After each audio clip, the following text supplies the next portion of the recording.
utang mo sa sarili mo eh. Kaya natin makapunta sa bahay nila. Balita namin ikaw daw gumagawa ng utang. Kaya nga, Gusto mo, bayad yung utang mo.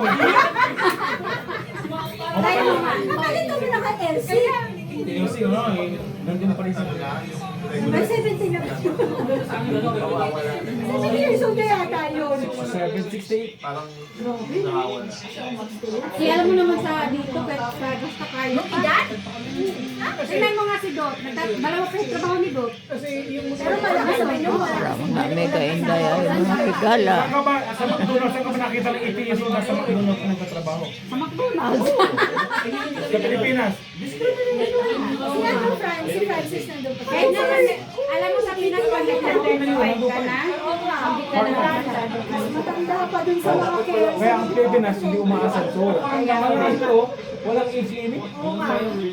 Yung isang Pilipinas, tatanin ko, walang tawa na. minsan may bago. Sabi nga 30 ka na, o no? Tapos sa shift niya, sabi niya isang Dito,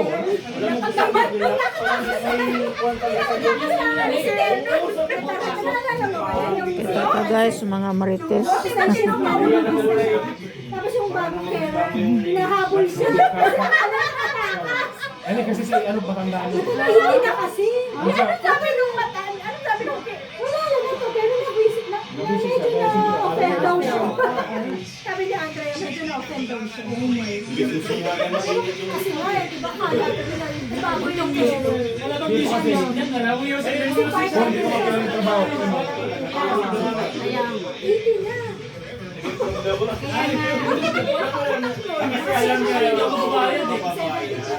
Pilipinas yung Okay ba si Jenny? Siya ang gumagawa ng luta mo. Siya ang gumagawa. O, ikaw pala gumagawa ng luta mo. ginagawa na kasi. Walang pwedeng palitan. Pero pag ganyan kasi pag yung mga pensioner na, parang sila ng oras.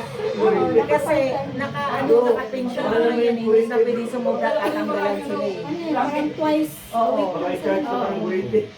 Pero bakit si Edna? Ayan, chismoso Di ba? talaga.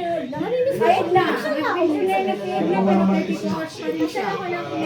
Ang pension dito 67. Pension na siya din. Saturday lang yun. Si, ano na, nag-pension na siya last year. Kasi di ba, dapat nakabawas ka ng oras niya? Dapat, Sunday siya. Kasi pag sumubra, Pero tinatanggalan pag siya. sure mo, Tatanggalin niya. 32 hours pa rin siya, di ba? Alam mo yung nakapasok ka na kung walang wala sa hospital. Oo, medyo mo kung ano yung Narinig yun. Di ba,